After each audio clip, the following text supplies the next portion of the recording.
Good evening and welcome to Generation Movies on Thanksgiving Eve 2022. My name is JW Colwell, joined as always by my co-host in crime, Rich Drees. Rich Drees, how are you tonight on this Thanksgiving Eve? I'm doing You're great. buried in product. We're talking before the Yeah, show. You're buried the in last product. couple of days, a I'm lot of jealous. screener links have flooded in, and I'm pretty much know what I'm doing for the next 4 days. Well, that's good. You're gonna eat. You're gonna watch movies. Yeah, Um, some of this stuff I have seen, a few things I haven't, a few things I want to go back and revisit, because it's coming up very soon, and I have to so, I have to see everything I need to see to vote on my year-end stuff for the Philadelphia Film Critics Circle by, I believe, December 1st. oh my goodness, And that's then that and that we that start our is a process. that is a very strict sideline. Now, here's the thing: Yeah. like we do a movie show. I think it's an interesting thing. A lot of Mhm. people think of Thanksgiving and they think of food and they think of um, shopping, right? Mhm. I am a movie person, so my dad used to work on Thanksgiving. And Mm. so I was always at a theater on Thanksgiving, or I was always going to a theater on Thanksgiving, or I was always doing Thanksgiving things, but they all revolved around whatever movies were opening at the multiplex. So I Mhm. think it's an interesting difference in movie fans versus people who like shopping, people like eating. Don't get me wrong, I like to eat, obviously, but it's more along the lines of it like I used to spend more time in a theater on Thanksgiving, and for the longest time, people used to look at me funny, like, "What do you mean you're going to the movies on Thanksgiving or Christmas or?" That's just what we did. That's Mhm. my dad was at a theater. I would go. And, I would watch whatever movies opened, and so it's like one of those things where you have to grow up with it. It has to be in your blood. and of course, tomorrow is Turkey Day. So if you're an MST3K fan, Mystery Science Theater 3000 fan, and you own a ticket for the Gizmoplex, their online screening app, device, website, what have you. Um, they're Robot, doing I think they're doing 11 movies tomorrow. nice. Yes. I have my one dedicated film I watch every Thanksgiving Eve, which I'll do Mm. after the show tonight. Oh, I'm a planes, trains, and automobiles guy. Okay. I'm John Candy. I love John Candy. I love everything he did. Hey, There's a new version of Planes, Trains, and Automobiles out in 4K. They've released almost 45 minutes of deleted scenes, that's what I which was going to ask. Have you seen any of that yet? I saw the hot dog and the cigarette at the same time. He smokes a cigarette and eats a hot dog at the same time. Like he has a cigarette in one hand and a hot dog in another, and he's taking a bite of the hot dog, chewing, takes another bite. Like, it's incredible, and it's just and the reaction shot is not him. Like, him doing it is amazing. Like, I don't know how the fuck anybody does that. But the reaction is that they have a picture of Steve Martin who's watching it, and it's the same reaction that I think they mirror later on when he takes his shoes off, like when he takes his socks off. Like, it's just Mhm. the like putting his head back, just kind of like. And so I think they were going for a series of reaction shots from Steve Martin where this guy disgusts you. What's your most disgusting thing you can think of when you're looking at this guy, this Del Harris, right? Del Griffiths, I should say. But yeah, so that's my movie. That's I think it's a great Thanksgiving movie. I also think it's probably one of the best sweets, amazing endings because Mhm. it's both bittersweet and funny, and the movie's hilarious all the way through. Oh yeah, yeah. I'm But actually going to go back and revisit it at some point this weekend as well. it's just I think it's a Thanksgiving classic where you just have to, and the performances are great. So it's pretty. John Candy's amazing in that movie. We have visitors. Let's see. We got comments. Let's see. We got Tim Melican says, "Happy Thanksgiving, dudes. Have a great show." Thank you, Tim. Thank you very Congratulations much. on your thing last week. Joe says, "Good evening, gentlemen. Happy Thanksgiving all. I'm extremely thankful for everyone at the Indie Escape Network. Also thankful for my 10-day vacation that started a half hour ago. Well, enjoy that. We got a show to do, Joe. Thank you for rubbing it in. No, But no. So I think what's interesting about tonight is very rarely do we get to see stars born on screen, right? Mm-hmm. So Before you. can we Oh, go ahead. give out give out our socials and such? Oh, don't we do? We usually do that first, last. No, the Indie Escape plugs. Oh no, okay, yeah, no. I was doing that. I'm sorry. No, Top of the show I'm plugs. top of the show. No, I was getting to that. You're Jesus, already on vacation, man. I'm ready. Yeah, I'm. Well, I do love Thanksgiving, but it's again because I want to know what movies are coming out. So subscribe Indie Escape Network on YouTube, the YouTube channel. We have our own YouTube channel. This show has its own YouTube channel. I'm sorry about screwing that up. You got me. I'm over clipped now. I feel like silly. But Okay. YouTube is a great place to watch the show. Mm-hmm. Facebook also, Indie Escape Facebook page. We have our own Facebook page and a lot of good things going on there with all the gentlemen that we do this network with: Joe Ridgely, David Madison, CJ Robles, Gabe, who else? Brandon and Tim Elkin are all very much big parts of the network. We're thankful for all of them. Thankful to be in the network, and we're thankful we have a show to do on a Thanksgiving Eve for one of the coolest movies of the '80s. I think it's one of the coolest movies of the '80s. I might be wrong about that, but I feel like I'm right. And it is 48 Hours, right? Nick Nolte, Mm-hmm. Eddie Murphy.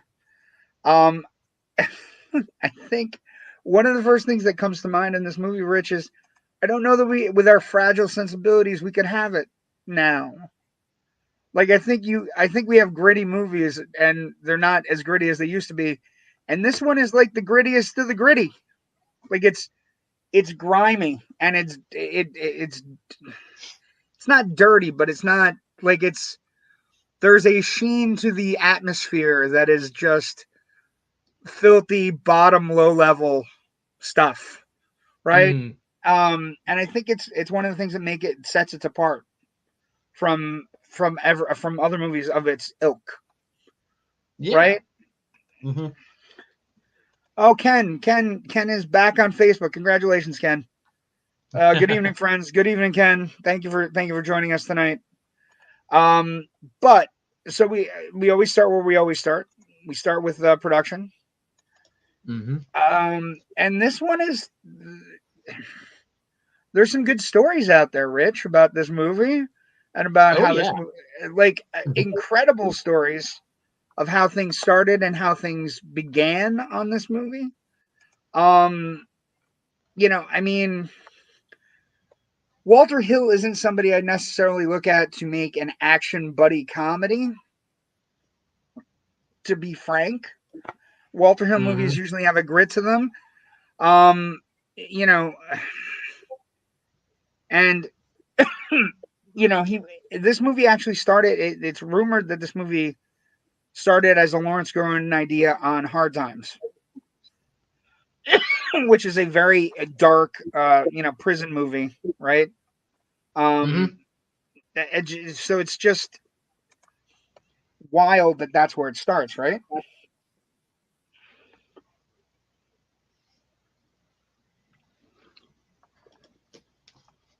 Yeah. So anyway, so it starts on this movie. Starts on Hard Times, and that's in like '71 and in 1975. It goes through one shift from Columbia to Paramount, and they basically want Clint Eastwood to be in it, and they want Clint Eastwood to be the criminal. And Hill rewrites the script for it, and they work on it, and it doesn't really wash out because basically Eastwood passes, and Eastwood would end up making Escape from Alcatraz instead, where he would play the criminal, right? Yep. And So at one point too, it looks like they were looking at putting Eastwood together with Richard Pryor. right, this is so when this movie is being made, it's 1977, 78, 79. It comes out in 82. At this point, black lead actors have kind of started, but they haven't hit yet. But by the time we get to 78, 79, 80, Richard Pryor is a household name. And Richard Pryor is somebody that has is a big movie star. He's opened a bunch of movies, been in a couple things with Gene Wilder at that point, Silver Streak and Stir Crazy. And so they change their mind a little bit and say, hey, maybe we can do this. But Richard Pryor doesn't want to do it. They go to the second choice. Second choice was an interesting choice. Gregory Hines. Yeah, Gregory Hines, I think, would have been actually really good. If you kind of think about this movie and think about Hines's performance just a few years later in Running Scared with Billy Crystal. Yes. You could see where he could have, he very easily could have done this, and I think done it very credibly and well. And it would have been, it would have been different, but it would have been interesting. And I actually think the other movie you think about with him is History of the World Part 1, right? Because Gregory Hines is tap dancing through that movie as like a jester kind of character. So I think it's a really interesting choice. But he can't do it. And so then Hill's girlfriend says, what about Eddie Murphy? He's on Saturday Night Live. He's up and coming. Eddie Murphy agrees to do it, but only if they change the name. The original name of the character is Willie Biggs. And Eddie Murphy was like, nope, I don't like the name. It's too... he feels it's derogatory, so he's like, he gets away from it. They name him Reggie Hammond. He changes it. He comes on. And then they bring in a couple other script doctors. The one they bring in is Steven D'Souza, who's one of the greatest action film writers in history. God, yeah. But the scripts that he writes are usually very funny. Like they have a funny tinge to them. And when you look at his movies, like so they get into a huge fight. There's all kinds of fighting backstage about, hey, I don't like the way the script is going. I don't like, at some point somebody calls the film a Shaggy Dog story. The Defiant Ones plus Chuckles. And Hill's just like, I don't like the direction. Because Hill likes strict, mean, lean action films. And so he comes, when he comes back to it and says, I'd much rather have it focus on being a character piece than dealing with the story. Because one of the things about 48 Hours is, and one of the criticisms is that it's not a great story, but in reality, it's just a streamlined story designed to get the characters where they need to get to, right? Puts everybody in place, and then the characters play off of themselves. Yeah, which I think is amazing.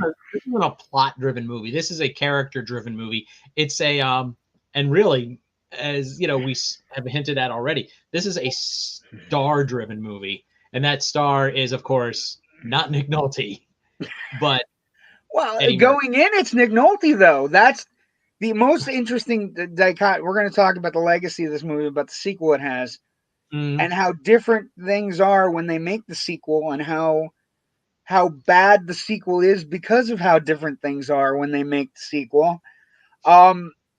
At the end, near legacy. But what I would say is, there was a ton of production problems with regards to Murphy's schedule, right? That's also part of this production where you're looking at it. They started filming. Murphy was late, basically because of the Saturday Night Live season. And Hill loved the thing, but the Michael Eisner, we have famous movie executives for 300, Alex. Michael Eisner, who was then the head of Paramount, didn't think the film was funny.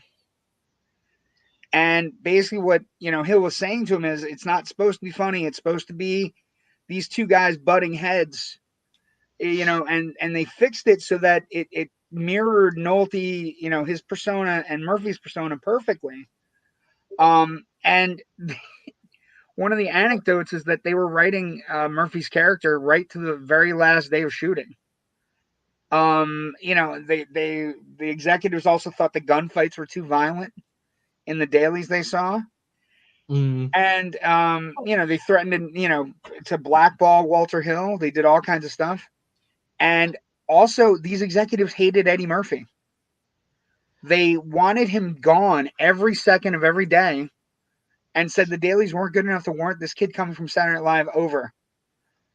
And one of the backstories is that Nick Nolte and Walter Hill went to the executives and said, "You're crazy. Wait till you see what the kid does." Mm-hmm. I think it's one of the most amazing stories ever that you're talking about Eddie Murphy almost getting fired off the movie that made Eddie Murphy a star. I know, it's insane. As you know, I am a big Saturday Night Live fan. I'm very, I've been going back into the history of the show and rewatching select stuff from different eras to kind of just get a better critical idea about the history of the show. And this evening, actually, I was watching from season 8, so fall of '82. The November, I'm gonna say November 20th episode, where Drew Barrymore hosted. This was like 13 days away from the release of 48 Hours. 48 Hours, and when Murphy comes on stage, because this was. Do you remember when they did the telephone poll as to whether Andy Kaufman should be allowed back on Saturday? Should have been allowed back on Saturday Night Live. The 1-900 number or the 1-5. Yeah, I remember. That was this episode. That was this episode, and Murphy comes out about the midpoint of the show to give the phone numbers again, and people go nuts. People just went nuts. That's his star power right there at that moment. So much so that 2 weeks later. Just 2 weeks later, the day after 48 Hours opens, but obviously this had been planned for at least a couple of days. I can't remember why, but Eddie Murphy steps in and is the host of the show. It's the only time an active cast member hosted the show. Has been the host of the show. Yeah, and that did not go over well with everybody else. But I can't imagine it being. I mean. I will say one of the more interesting things that's happened recently is Murphy getting back on Saturday Night Live, because his episode that he did recently was amazing. Like just getting him back out there. There was a Santa Elves. I think he did a Christmas episode. Yeah, like 2 years ago. The Santa Elves thing was the most ridiculous. The polar bear attacking one of Santa's elves' warehouses, and Murphy was like, show where he drops the F-bomb. But it was great. And I think one of the things that you have when you're talking about Murphy and you're talking about just the star power involved, like I can't imagine a world where the dailies didn't show what they were looking at. And then, but one of the things that came up was how hard he worked and how he was coming in every day and working really hard and making sure he knew the script, but he was willing, if he saw a place where he could improv or move around, it was there. I mean, part of that I would say is very much due to his Saturday Night Live work, because he'd been on the show like for 2 seasons already, for season 6 and 7, and then they shot probably at the tail end of 7 and into that summer, and then, that fall was season 8. And he was a supporting player in that doomed season 6, that first season without all the original cast. Gene Dominion took over as producer because Lorne Michaels was like, 5 years is good. I think I'm done. He'd take a 5-year vacation. He came back in season, I think it was 11, and he hasn't left since. So he was not done. It's been fine. Yeah, but and just there, from like season 6, nobody even remembers he was in the cast in season 6. It was in season 7 when he really kind of like burst onto the scene and was doing Gumby and Mr. Robinson's Neighborhood, and a whole bunch of other things. Buckwheat. Buckwheat. Tay. They'll be shown how to be a hoe. And incredible stuff. And the thing that you hear about the production is, one, this 48 Hours movie wasn't supposed to be what it was, right? There were other actiony things Like a lot of the great action films that start out one way with a title and then become something else. And I think that's another interesting nuance to this. But the filming goes well. They hate Eddie Murphy at the studio, but he comes out and he does whatever, and it becomes a success story. And it becomes one of those things where like it becomes, hey, do you remember the first time you saw this? Or hey, where were you when this happened? And we were talking about it early. We'll talk about it in a second, but let's do this first. So it opens. It opens, and it is an interesting weekend to open at the box office. It opens December 8th, 1982. It opens the same weekend against The Toy, which we will be discussing on a future episode with the aforementioned Richard Pryor.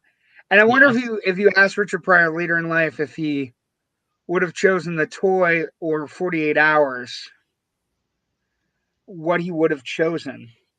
Knowing what he knew now. Oh, I'm sure he would have said, I definitely would have done 48 hours. And it opened against Airplane 2, the sequel, and it finished behind them both in third place for the weekend, grossing $4.3 million on 850 screens. Its first 5 days in theater, it had $5.2 million. Now, Rich, this is where you know things get interesting. As these two movies, more high-profile movies open, they play, and then all of a sudden, a funny thing happens on the way to the box office, and what you and I like to call magic, right? Because what happens next is that this movie goes on to gross $78 million, which is huge. In any year, right? I mean, if you know, provided your movie doesn't cost $78 million, a $78 million movie is huge.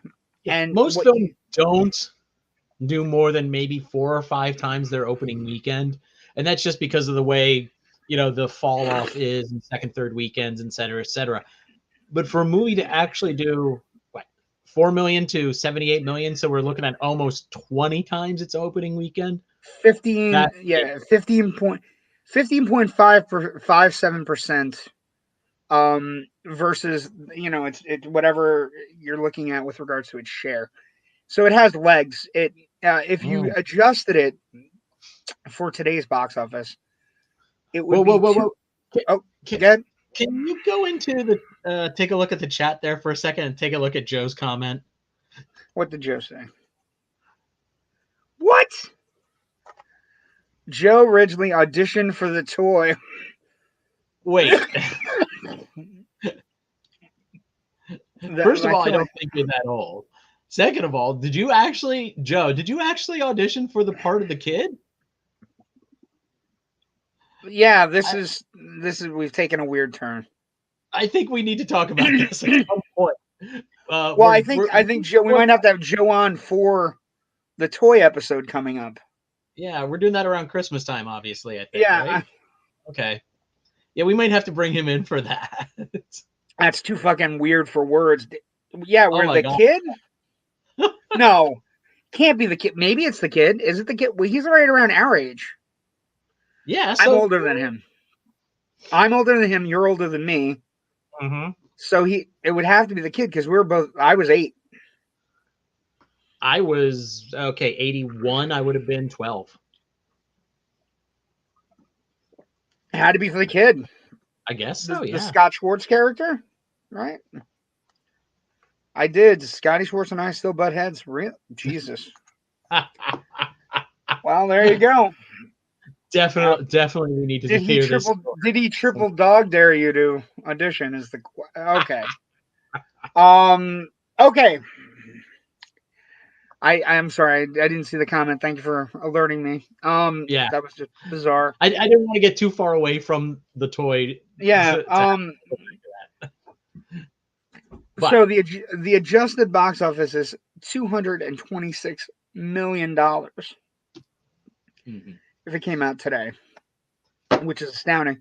It was on 850 screens opening weekend, and it's one of the rare movies in this year that expanded out to 1,050. So we had it went from it started at 850 and went to 1,050. So that, folks, is for 1982. That is a hit, right? Because Mhm. anytime we've seen in this year when you and I have worked on this, anytime a movie starts out on a number of screens and the screens go up, that means theaters were clamoring to get the movie into their theaters.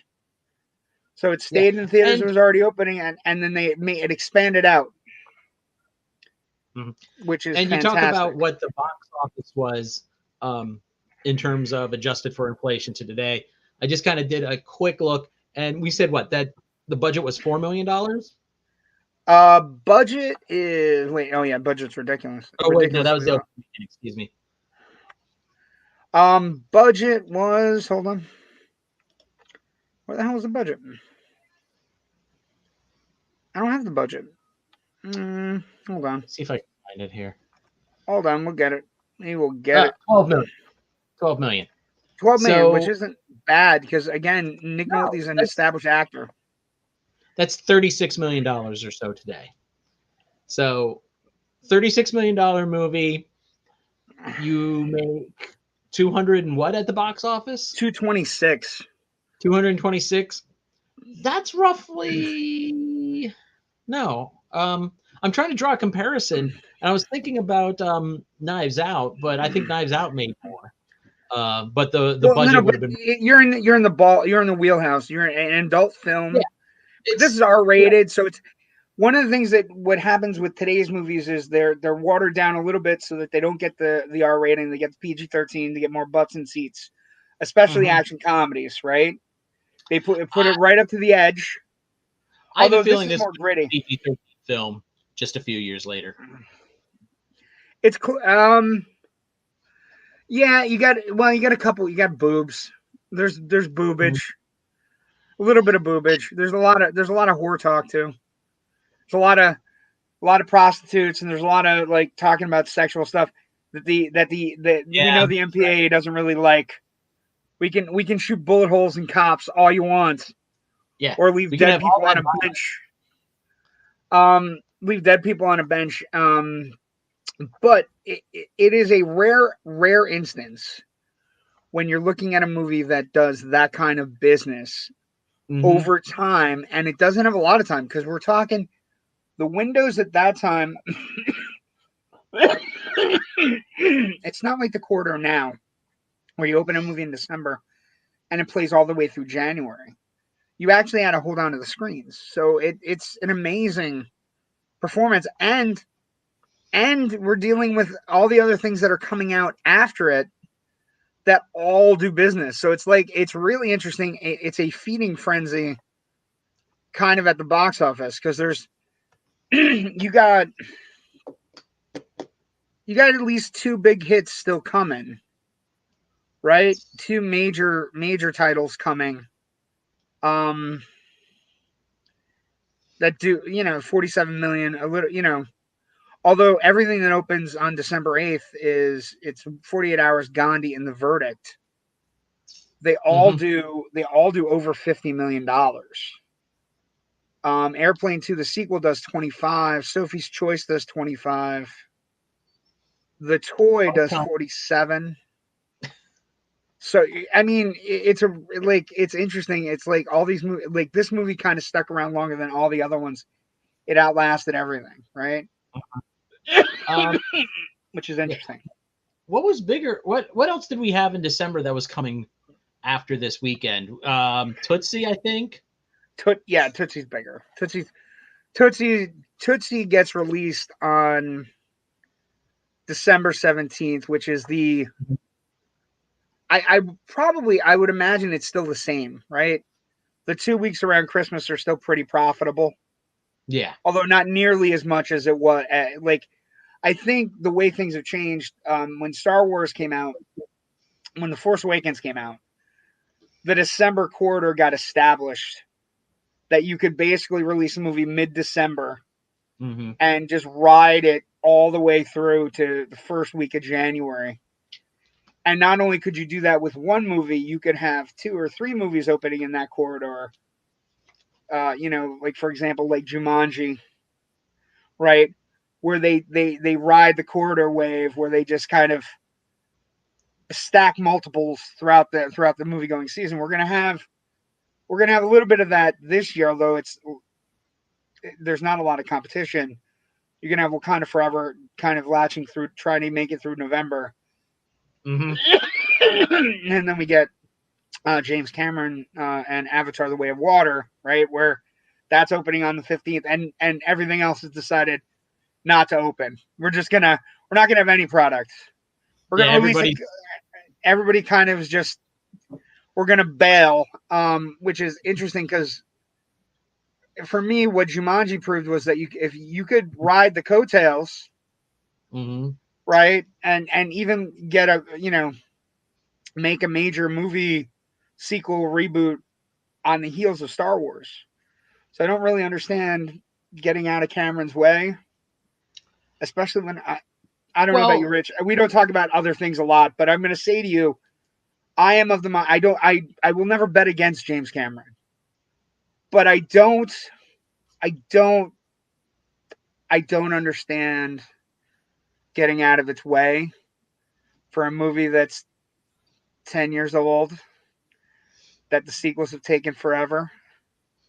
Well, one of the movies I'm not sure of on December 17th, Warner Brothers had Aquaman 2 there. And they're like, oh, that's just, no, we got to move. We got to get the hell out of town. Well, that might have been weird. Having 2 water movies might have been weird. But everything else, like we're not gonna have any kids animated movies this year or anything. So it's in the 80s when they released a bunch of movies together, they all kind of fed off each other and kept theaters humming along. Now we have big box office movies and everything gets out of its way. And in this particular case, we have a dearth this year. And like we're talking about, this release weekend in '82, you had Sophie's Choice. Airplane 2, Gandhi, The Verdict. Airplane 2, which is a different movie from this. Had some really great choices. And December 8th and December 10th. December 8th, you had 48 Hours, Gandhi, The Verdict. December 10th, you had Airplane 2, Sophie's Choice, and The Toy. Mm-hmm. So we're talking, you have every base you could possibly think of covered. And so I mean, it's a weird. I don't know. I'm between you and I'm going to say this on the show, and I'm going to admit it out loud. I'm not feeling the Avatar thing. I mean, maybe I get there and I'm super thrilled, but I saw the running time today. I was like, I got tickets for opening night. Mm-hmm. I saw the running time, and I'm like, what? Huh? Yep. And the running time is 3:20. 3 hours, 20 minutes, Rich. I'm That's excited. A long movie, Rich. I'm dreading that screening. I just think it's weird. Giselle's new film is also 3 hours and 10-15 minutes or something like that too. The Babylon? Oh yeah, no, that's definitely gonna bomb. We're fine. That's you and I are gonna love it. It's gonna be fun for us, but everybody else is gonna be like, "What the hell are you doing?" Again, along with Bones and all, released at Thanksgiving. I don't understand. It's witty. I think it's witty to release the cannibal movie on Thanksgiving. I think it's witty to release the menu around Thanksgiving as well. But yeah, well, yeah, no, I'm fine with that. That was really good. Okay, back to 48 Hours. 48 Hours. Tangent tonight. We're on a tangent. So it comes out now. It's at this point of the show where we talk about important things. Box office critics response then and now. I was shocked when I checked the Rotten Tomatoes meter today. Rich, if I said to you 94%, would that shock you? Yes. I'm 94% for this, and then I'm also shocked with the audience percentage is 69%.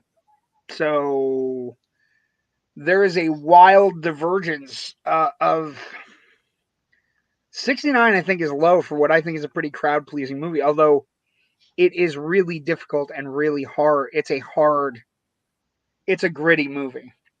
Mm-hmm. It's definitely gritty. Oh yeah. But there's a couple things I do want to talk as we're talking critical now here. First of all, let's give some love for this incredible cast. The cast is incredible. It really, it's no joke. Sonny Landham, James Remar are. I always say when you go to these movies, when you go to an action movie, the villain is often more as important as who's playing the hero. And Remar and Sonny Landham, who was also in Predator, he's also the tracker in Predator. You know, with the knife and the log and the murder by the Predator. But you know, the villains are really good in this piece. They're kind of like they're kind of dirtbaggy. You know what I mean? Like they're you know they're gross and they're not nice and they don't play fair and they shoot people after they promise not to kill people. And I think one of the more interesting things about that is that they're like the bad guys are super important in this movie. And you have Jonathan Banks, who everybody knows from Breaking Bad, but of course, for me, Otherworld, as one of the two detectives. Also, he's also in Beverly Hills Cop. So like he's got his early portion of his career is around Eddie Murphy. Later portion of his career is around Bryan Cranston. Not too shabby. David Patrick Kelly is Luther in one of his early roles. He shows up on Twin Peaks as Ben Horn's brother, and he's the villain in Dreamscape, which is an early Nightmare on Elm Street, a movie that fought Nightmare on Elm Street for the same space. And another great character actor that you just see constantly in the 80s. This is our second movie, at least, that we've covered with him. And I'm talking about the one, the only, Brian James. Yeah, he plays Keyhole. He plays Keyhole, one of the other cops. He plays Leon in Blade Runner. He also had a brief horror. If you're a horror movie fan, he had a movie called The Horror Show that was like a grisly 80s horror film. So he's a great, fun character actor. He's a very specific look. We'll also talk about the legacy that he's in Joss Whedon terms, the big bad of the entire franchise. But anyway, we'll get to that in a second. And one other thing too, you might not have recognized this, but the dancer at Torchy's, the cowboy bar, like the dancer. Yeah. Okay. Yeah. Who is that? That's Ola Ray, who plays the girlfriend in the Michael Jackson Thriller video. Oh, interesting. Yes. More of a model and a dancer than an actress. But interesting. That's really interesting. The other main component of this movie that has to be talked about is, and I was gonna talk about it earlier, but we had to get other things out. As Rich is very smart to point out. Very rarely on screen do you get to see a movie star be born, or a star to be born. Like it happens so rarely where you actually see it. It's right in front of you. You're talking, and this is from Roger Ebert. Roger Ebert says it so beautifully. You know, Jack Nicholson did it in Easy Rider. Faye Dunaway did it in Bonnie and Clyde. And it happens for Eddie Murphy in 48 Hours. And the scene happens middle of the movie, Rich. It is the most electric, magnetic scene for any comedian on film, maybe in film history. You have an African American actor who goes into a cowboy western bar with a badge and a bet he's made with the Nick Nolte cop character that anybody with a badge can get away with anything. And it, like, when you watch the scene, it's unsettling, but it's awesome. It's awesome in every conceivable way. It never stops being awesome. As he just goes around the bar and he just treats people, the juxtaposition of how he treats them, the way his people have been treated, yes, is sizzling. It's a delightful reversal. And first of all, as somebody else, as I was reading, doing my research and stuff, somebody else, I think it was Drew McWeeny, said Eddie Murphy walks. He's Eddie Murphy when he walks into that bar, and he's a star when he walks out of that. Yes, bar. He's Eddie Murphy's superstar when he walks out. Yeah, but I think that what's really great is I think this scene kind of really encapsulates a lot of the thematical stuff that this movie's dealing with race. The Nick Nolte character is not a good person. He's not a great person at all. Uses the N-word, and that's one of the things about the 80s movie. By the end of the movie, but yeah, he's okay. He's questionable. He's questionable as a person in both his relationships with his girlfriend and the way he treats people outside, like anybody who's not a cop. He's questionable. Yeah, some racist feelings were still prevalent in the 80s, unfortunately. And I can see it when I look back. And well, he uses the N-word once, but what I would say to you is an interesting side note. He uses the N-word once, but the way he uses the word convict, every time he uses it, might as well be the N-word. And that's a fascinating dynamic that you have between Murphy and him, where there is this racial tension. Mm-hmm. You have a little bit of the mystery of what's going on with Murphy, why Murphy is trying to stop the guy that's out killing people with, Nick Nolte's gun. Yeah. And you have the idea that basically Nick Nolte as a cop views every black person as a suspect. Yeah. Yes, convict would be the word. Yes. And so once we get that scene in the bar, it turns that idea upside down on its head. And suddenly Eddie Murphy is the man with the badge. He's the man with authority. And he is viewing every single white person around him as a potential suspect, as a potential bad guy, as, a potential convict in their own way. And I think that's the core great moment of this film. It's an incredible sequence. He tries to be nice. The bartender disrespects him, says, "How about a black Russian?"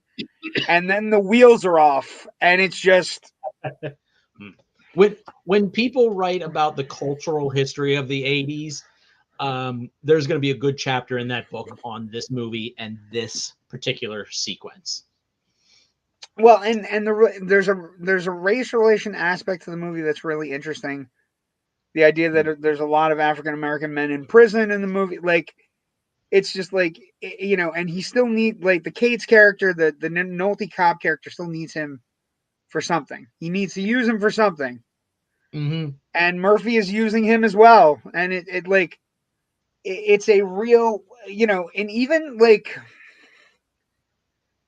the juxtaposition you have of the relationships in the film. So, in a weird way, right? Eddie Murphy ends up in the movie with a girl that he meets at a bar or whatever. He gets what he needs. Like, the whole movie is talking about trying to get a woman to sleep with him. That's what he really misses from being in prison for 3 years, 2.5 years, or whatever it is. The juxtaposition that Nick Nolte is having more trouble with his woman that Murphy has with his girl that he just meets is an interesting juxtaposition, and they switch up.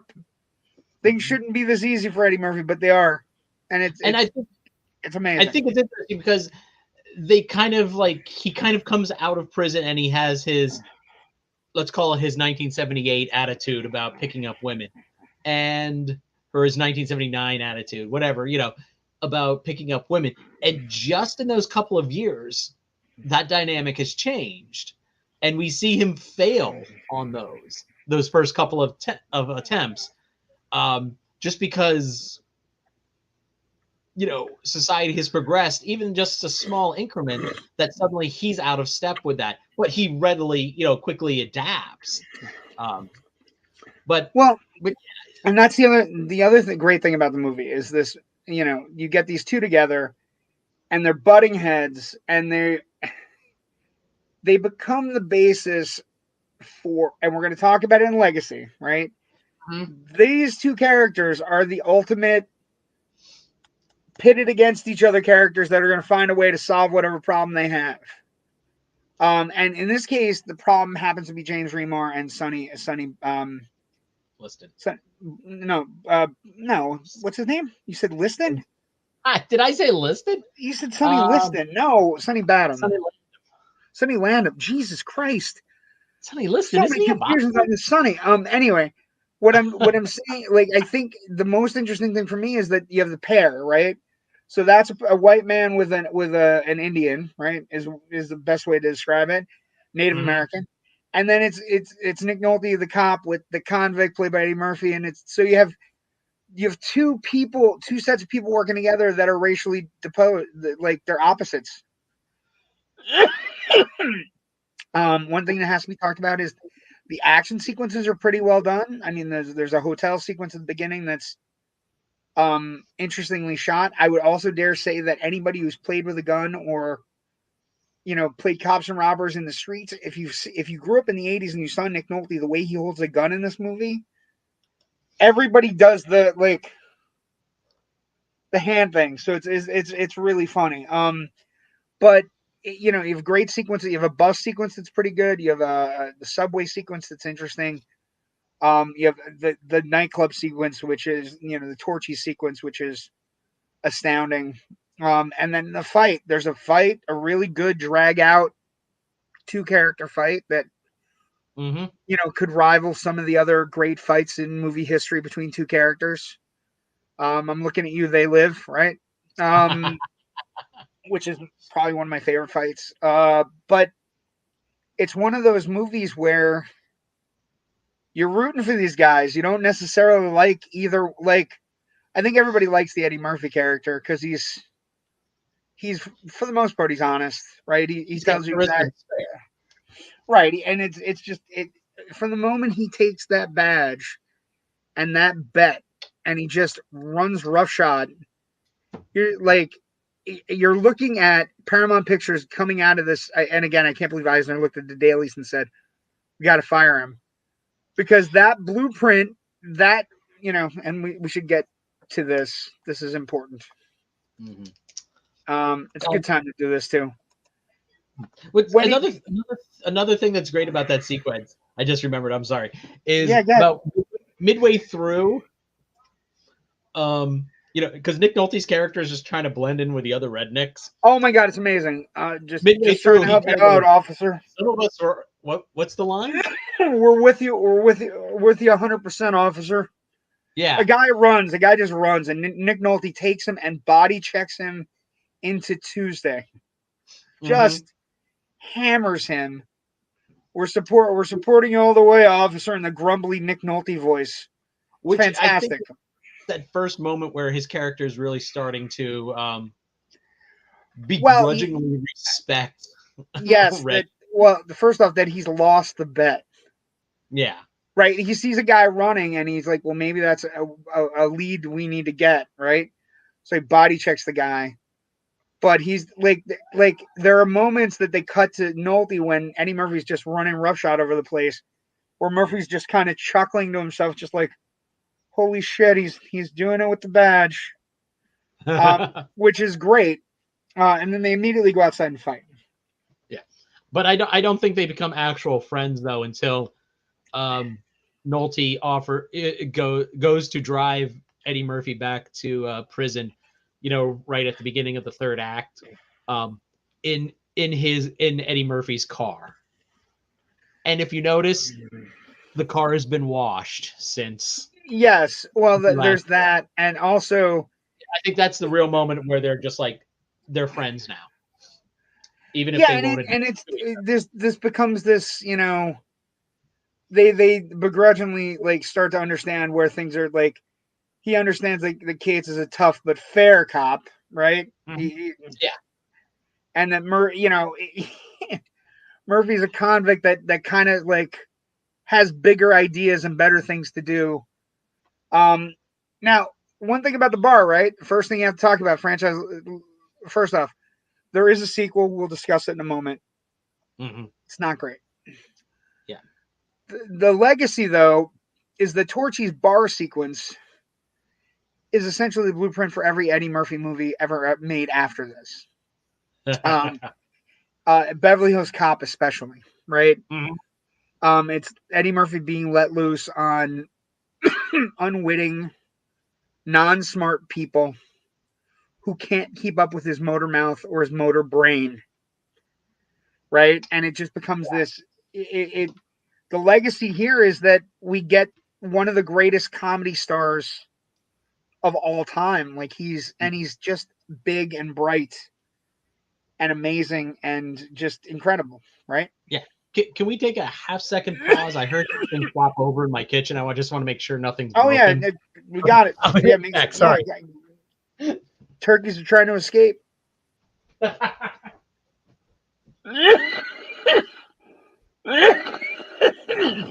Excuse me, folks.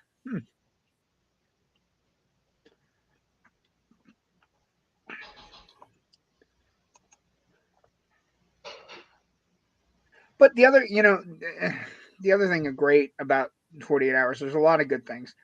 Action sequences are pretty good. Script is pretty tight. It's efficient. It's a short movie. It's only like an hour and 40 minutes. So yeah, it's a lean movie. It's cut to the very bone. lean, but there's never anything where it's out of place or it doesn't work. Like the only thing I think they cut maybe too much and kind of wind up giving short shrift to is the Annette O'Toole character as Nick Nolte's girlfriend. The movie doesn't treat her well at all. No, but I also think that it's not going to pass the Bechdel test for sure. No. But also I think one of the interesting things is we all have friends and we all have people in our lives that are in that relationship. And they do an amazing job of showing that relationship without showing that relationship. The relationship where people are, you have a coworker that talks about how, the person they're together with and they fight and then they make up and then they fight the next day.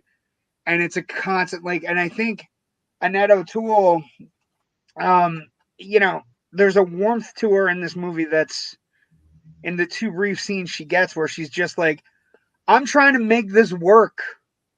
Mm-hmm. You're not making it easy on me. Yeah, I just wish there had come a little bit more of that, of, their relationship versus, the stuff that, where they're talking about racial issues and stuff, which I think works amazingly well. And maybe sadly, unfortunately, is still relevant today, 40 years later. I think, a critical response has to mention that I don't know that you could remake this movie, Rich. I don't know that with the delicate sensibilities that we have, right?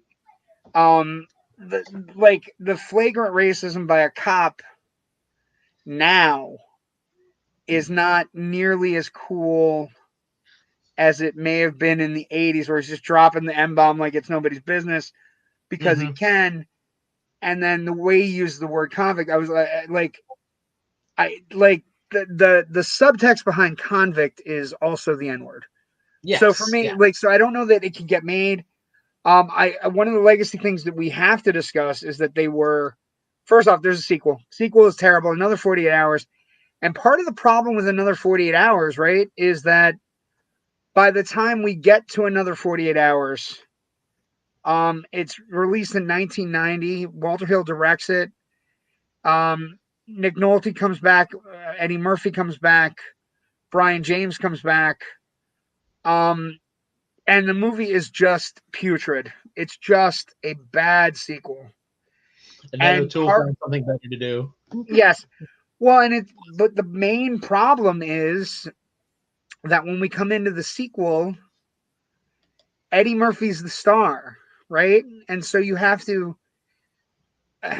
Nolte doesn't get to do any of the gruff stuff he did before. His character is kind of behind the eight ball.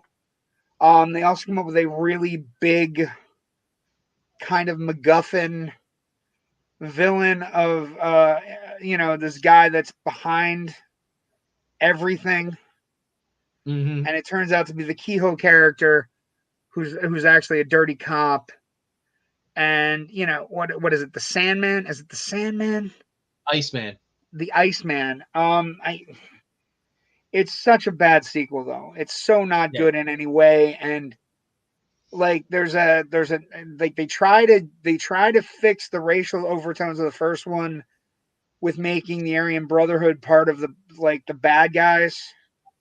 Right? So Murphy has people he can feast on in a racial way. He can go right at them, right? But it's a little less funny, and it's a little less. It's more gritty, and it's less enjoyable, and it's just one of those movies where you just sit there and you're just like, what changed? Well, what changed was Eddie Murphy became a star, and Nick Nolte kind of just went into character work and doing character acting, and not as big a star the second time around, and it just the shift in the star power is so vast that there's a lot of rewrites, and it didn't go well at all. And it's not good. Now, other legacy items, you have to talk about Beverly Hills Cop, right? We don't get Beverly Hills Cop if Eddie Murphy doesn't make it into this movie. So it's a major. Think we get any of the buddy cop franchises that we've seen. We don't. That's the next thing. We don't get Lethal Weapon. We don't get.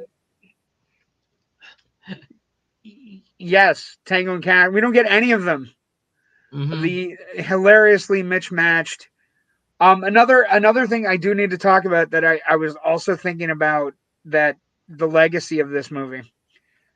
So there is a moment in the movie where Nick Nolte is taken into an office by his superior, played by Frank McRae, Captain Hayden, in the movie. And it is, without a shadow of a doubt, the scene that is replicated in every buddy cop movie where, it doesn't have a give me your badge and your gun moment, but it might as well. Mm-hmm. Where it's like, you got this convict out, you better find what you're looking for. If you don't find it, you're going to be fired. And it's the dressing down from the captain. Yes, it is. It is hilariously on point. And if you see it after you've seen all the other times it's been done, it might seem to you to be a parody, but it's not. It's the first time it's been done. It's a good way of reinforcing goals and elevating the stakes for the main characters. It really is. But it's also, he's so grumbly, Rich. It's so perfect as it works here that everybody just said, well, that's the way we got to do it. And that has to be to, find different ways to do it. Well, and they never found different ways to do it. And it's they virtually copy the same guy in Beverly Hills Cop. Mm-hmm. Inspector Todd is almost the exact same. It's like a carbon copy, and I could easily see Eddie Murphy behind the scenes going, "It's not broke. Don't fix it. Let's wrap it up. Let's go." And so I think that's one of the other legacies. You're right. The other major legacy, We don't get any buddy cop movies. We don't get Lethal Weapon. Don't get Tango and Cash. Don't get any of the movies where two guys have to come together comedically and fight something actiony that they're fighting against that they don't know they're actually fighting against. Yeah. Right. And I think that's an amazing legacy to have. There was talk of a remake, which again, I don't know how you update it without running into all kinds of problems. But so the Safdie brothers, who are very famous for Uncut Gems, have been working on a remake, and they were working on it with Jared Carmichael, who's a very good young comic, who recently came out and had a very major show on HBO where he talked about the coming out process and being a young gay black man and all this other stuff. And all of a sudden, that the movie kind of it kind of fizzled after that. I don't know if that had anything to do with it, although because I think that would be a unique take for the character. Mm-hmm. If you're trying to remake it and trying to whatever prejudice you're trying to focus on with, you could change the racial into the gender confusion of our times, right, or the gender fight between people of our times. But they're now working on something else to become something else, and the movie hasn't been produced. So it's one of those things where I don't know that we're ever going to get another sequel to this particular franchise, and that's okay because we are Eddie Murphy's working on Beverly Hills Cop, whatever it's going to be. Mm-hmm. 4 or a show or whatever the hell it's going to be for Netflix. Nick Nolte's a bit of a mess.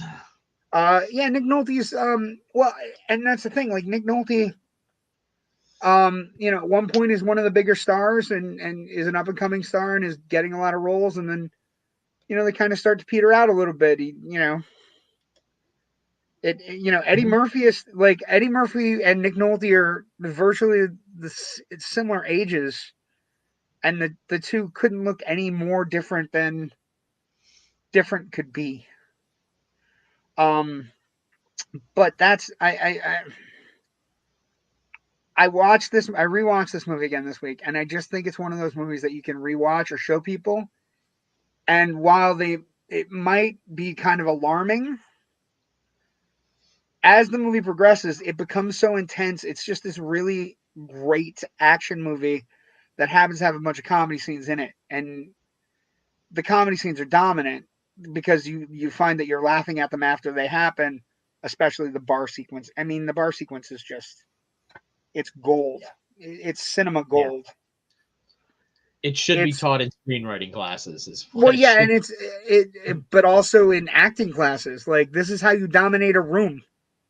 Mm-hmm. If you're getting filmed on camera, this is how you dominate a room.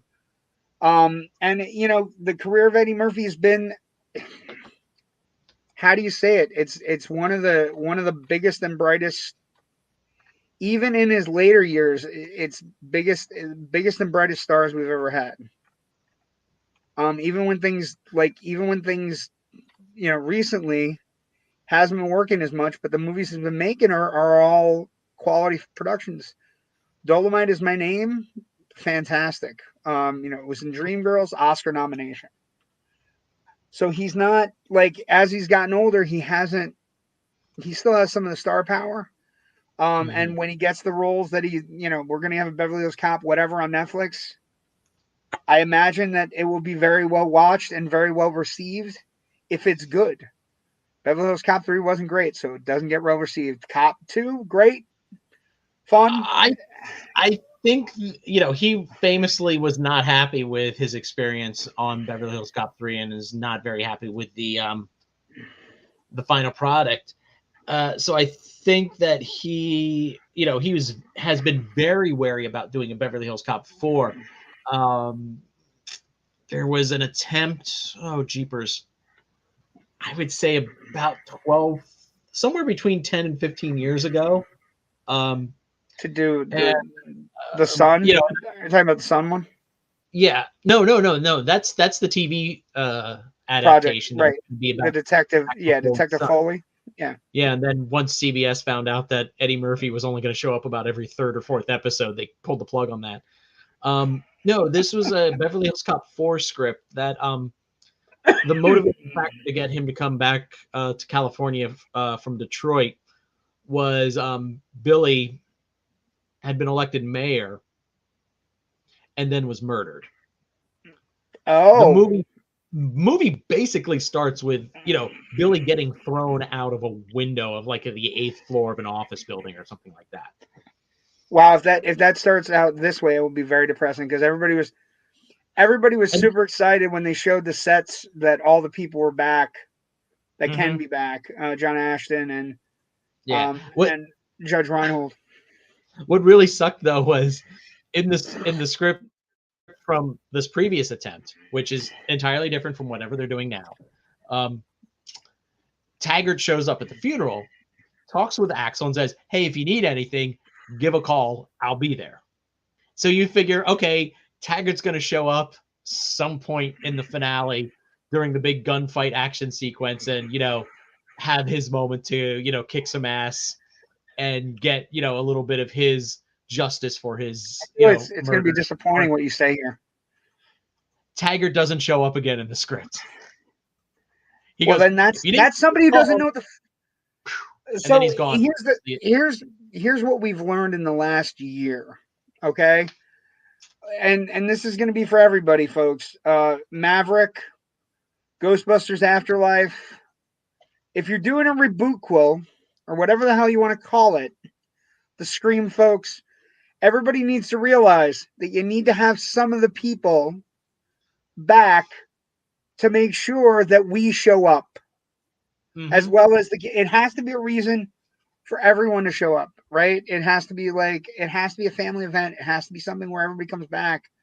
You know, I'm hopeful we get that with Indiana Jones. I'm hopeful we get that with this Beverly Hills Cop sequel, whatever. But these legacies and these franchise things, what we've learned in the last year is if you bring people back and you give them a story and you latch it on to people that we already love on screen, it will work. Even if they've passed.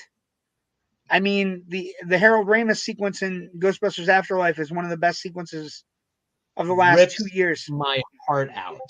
Beautiful, just beautiful in every single way.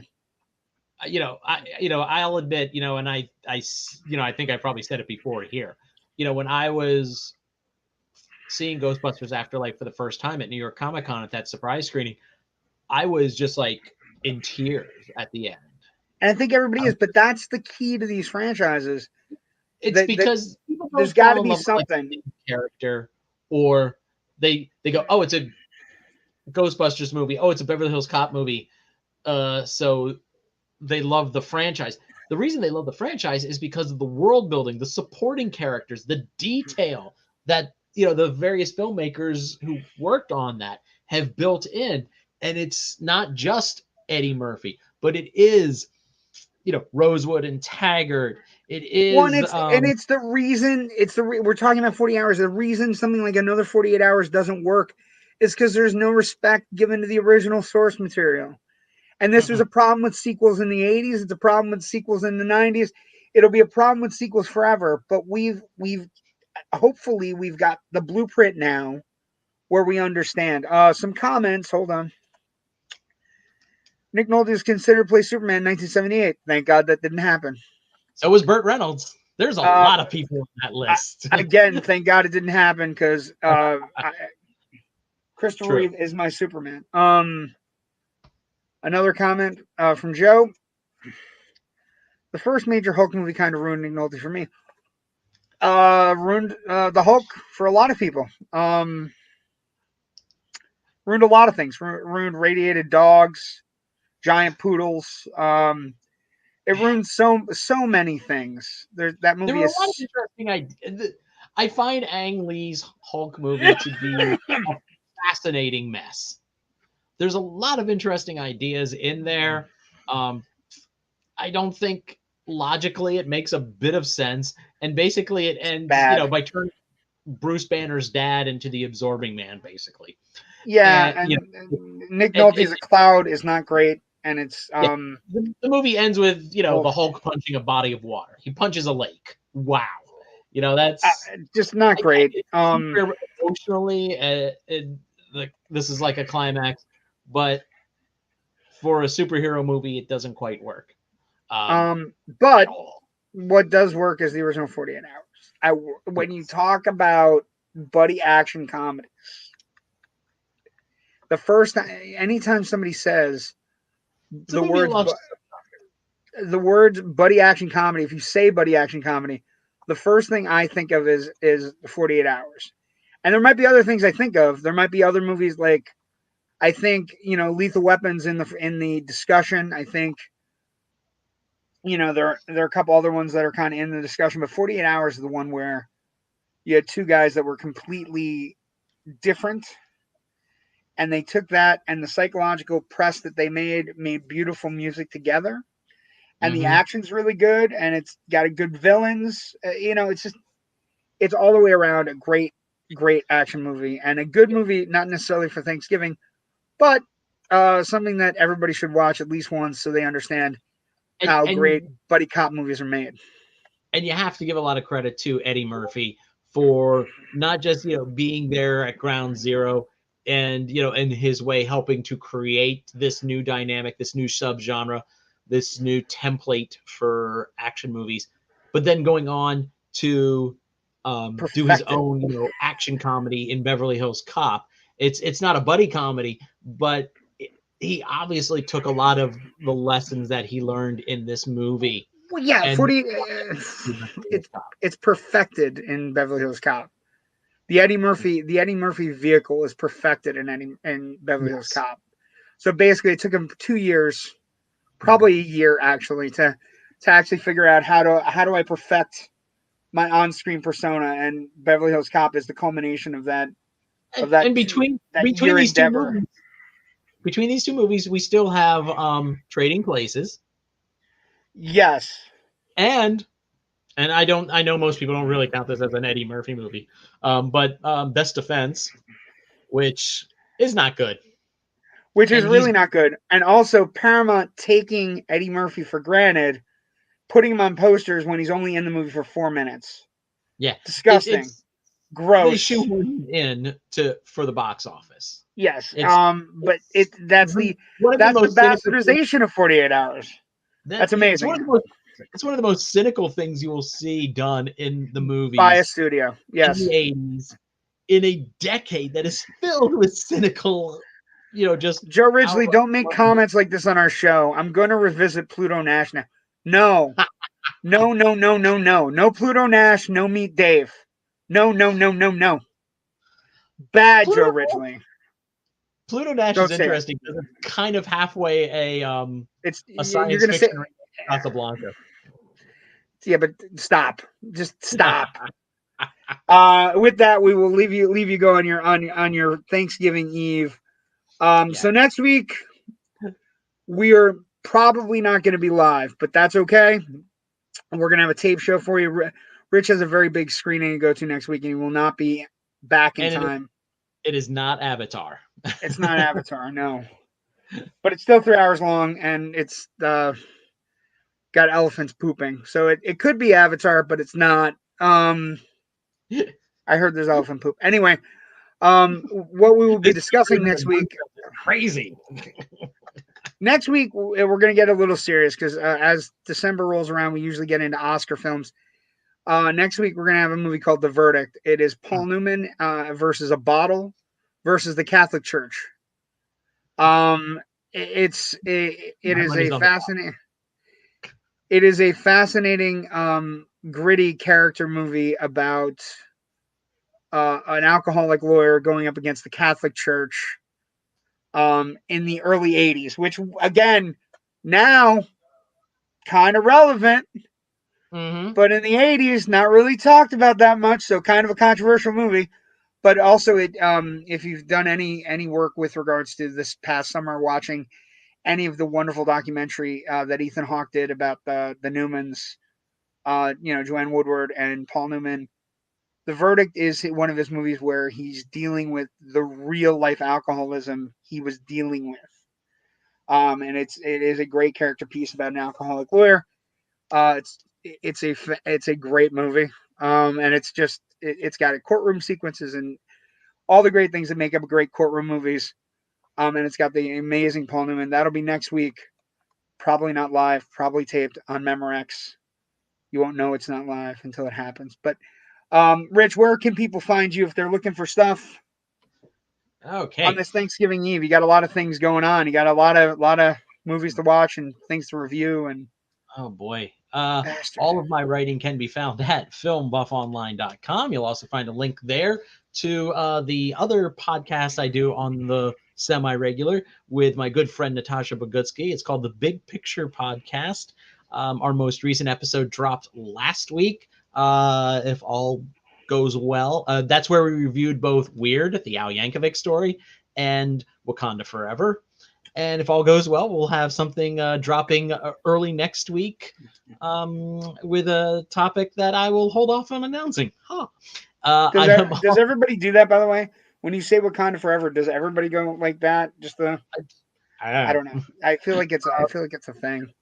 And I could also be heard on some of the more recent episodes of Film Scribes, which is the official podcast of the Philadelphia Film Critics Circle.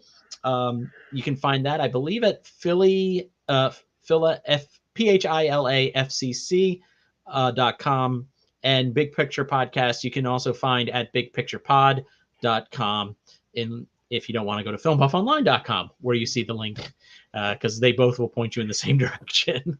Yeah.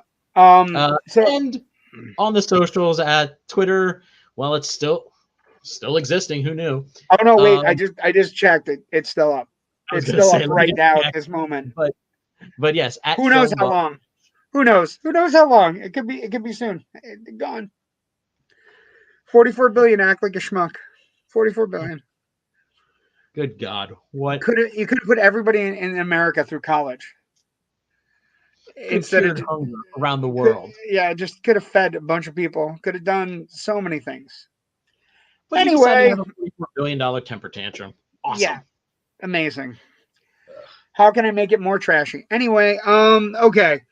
You can find me again. I'm on Twitter as well, JW the Movie Guy, for as long as it lasts. Before the people looking for gasoline and water show up. Like every 80s movie. You can find me on Facebook. Loud and Nerdy is the other podcast I usually do on Wednesday nights. We also have the Loud and Nerdy group, which is super big on Facebook. Really nice group, lots of fun, like-minded people thinking about movies, thinking about what you're going to do in life. Great funny polls, all kinds of cool things going on there. I think Thanksgiving side dishes were discussed this week. People were fighting over, I think the most useless side dish is green bean casserole, because I think you take one plop of it on your plate and then it just sits it smells and sits in a fridge until it gets thrown out in its entirety. Yeah. Never have a greater number of things been wasted in one dish. Green beans and French onion strips and cream of mushroom soup, all wasted in one dish. Anyway. And a dash of... and just mashed up whatever, just garbage. Hate it. Anyway, so also you can find me, JW the Movie Guy, on Facebook as well. Want to thank everyone. And you can find all of the Indie Escape Network's shows on YouTube at youtube.com/the Indie Escape Network, or you can just search for those on Facebook, Twitter, Insta, I think, and YouTube. It's all over the place. We're all over the place. We're on more than just us. There's a lot of great shows and a lot of great folks. There really are. Everybody, CJ Robles and Gabe on Tuesdays. That JW asked me to do this show, has done all the hard work in setting this up with the Indie Escape guys. I just watch a movie and I show up and I shoot my mouth off for an hour. It's nice. And I love it. I'm thankful for you. I'm thankful for somebody that comes on every week and battles my Tourette's and my tangents and my movement, just my mind, how it just shifts from planes of existence from one to the other. And I'm thankful for all the Indie Escape guys. They've been a lot of fun to deal with, and we're thankful for everybody who watches and listens to the show and pays attention to a couple schmucks in two separate parts of the United States that are every week we come on and go, hey, that was better than I remembered, or hey, that sucked, wow, that was bad. Or yikes, that did not age well. That didn't go well. Nick Mm-mm. Nolte should not be saying the N-word so much. No, at all. He only says it once. But I thought it was much more. Again, the It's still convict subtext. yes. The convict subtext is definitely the N-word. But we want to thank everybody for watching the show. Ken writes, "Happy Thanksgiving to my American friends. It's just Thursday for me." Oh, okay. Well, happy Thursday, Ken. Canadian then or British? I think Ken's Canadian. Ken, are you Well, Canadian? I think Ken's Canadian. okay, Ken. Sorry, we missed Canadian Thanksgiving about 5 weeks ago. Are you Canadian? Ken, really quick, just type in: are you Canadian or are you British? I think he's Canadian. Canadian. Ding, ding, ding, ding, ding, ding, ding, ding. If you had Canadian. My grandmother's from Southern Ontario province. So. Oh, there you go. Well, and now we can like he gets a cool nickname like Canadian Ken. Canadian Ken. Actually, Canadian McKernan is better because it sounds like it's got a nice little badoom. It's got a ring to it. Montreal is where Ken is from. Well, nice. Thank you for joining us so far away. I'm well away from you. I'm in Florida, so yeah. Thank you for joining us. Have a great Thanksgiving, everybody. Happy Thanksgiving to everybody in the network, and happy Thanksgiving to everybody who watches. Have a great Turkey Day. Don't eat too much. Go see a movie. Have a good time. See you back here next.